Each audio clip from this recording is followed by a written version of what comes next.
देखिए, मेरा आज का जो विषय है वो क्लाइमेट चेंज जो इस धरती पे ग्लोब पे हो रहा है वो लाइफ एंड डेथ का सवाल है। लाइफ एंड डेथ केवल आदमी जाति की नहीं है, ये पूरी बायोडाइवर्सिटी जो है वो बचेगी कैसे। इसलिए दुनिया के लोगों का सवाल, मुख्य सवाल बनता है कि अगर हम क्लाइमेट चेंज को नहीं रोक सके तो हम यहाँ इस धरती पर ना हमारे बेटे पोते रहेंगे, ना बायो लाइफ रहेगी।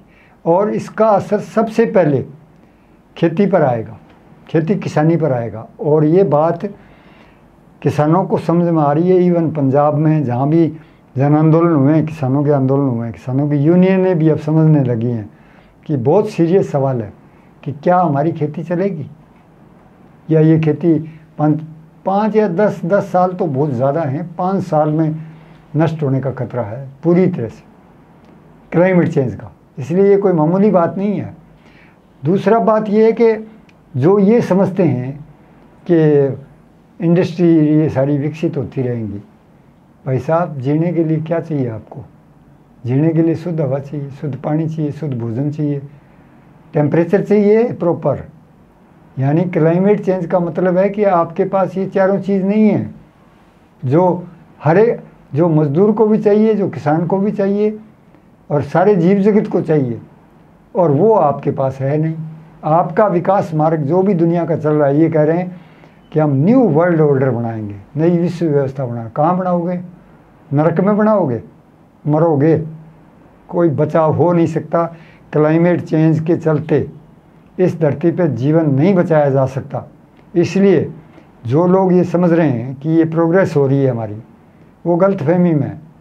20% हमें जो भौतिक सुविधाएं जो मिल रही हैं विज्ञान की वजह से, उनके अलावा 80% तो हम नेगेटिव काम कर रहे हैं। हम तो हथियार बना रहे हैं, हम तो युद्ध लड़ रहे हैं।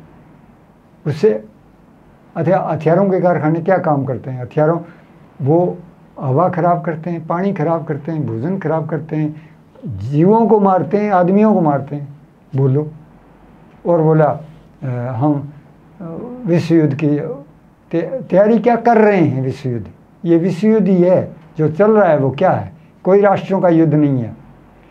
4 साल पहले जब यूक्रेन में नाटो ने तैयारी की, तब ये दूसरा धड़ा यानी रूसी धड़ा सामने आया और लड़ाई शुरू हो गई। वो कोई 2 देशों की लड़ाई नहीं है, गलतफहमी में मत रहो कि यूक्रेन की लड़ाई यूक्रेन और रूस के बीच नहीं है, वो दुनिया के 2 धड़ों के बीच में है।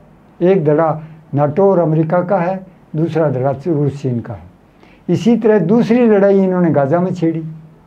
और मैं इसको क्लाइमेट चेंज का मेन कारण मान रहा हूँ, हथियारों को और युद्ध को और राष्ट्रवाद को। इसलिए जो क्लाइमेट चेंज का मसला है, युद्ध का मसला है, और तीसरा मसला है कि कोई न्यायपूर्ण दुनिया अगर तुम नहीं बना सकते तो इस धरती पर जियोगे नहीं। और वक्त ज़्यादा नहीं है, अब ज़्यादा दशक भी नहीं है तुम्हारे पास। 10 साल में तुम्हारा फैसला होना है कि इस धरती पर कोई रहेगा या नहीं रहेगा। इसलिए ये मैं कोई ऐसे ही इंटरव्यू देने के लिए इंटरव्यू नहीं दे रहा हूँ। अगर मेरी बात गलत प्रूव करे कोई तो मुझे खड़ा कर देना, कोर्ट में खड़ा करे, भारत के कोर्ट में कर दे, इंटरनेशनल कोर्ट में, यूएनओ में ले जाए कि ये गलत बात कर रहा है, ये झूठ बोल रहा है। मेरी बात को झूठ साबित करो। और नहीं तो ये कि ये साधारण आदमी बोल रहा है, तो साधारण आदमी को पता लग रहा है भाई, 800 करोड़ लोगों को पता लग रहा है कि ये ले जा किधर रहे हैं। जो लोग ये कह रहे हैं हमारे पास सत्ता है, हमारे पास पैसा है और हम फैसले लेने वाले हैं, वो मुझे तो बेहोश नज़र आते हैं, मूर्छित हैं। दुनिया को एक आम साधारण आदमी बचाएगा। 3 मोर्चे खुलेंगे।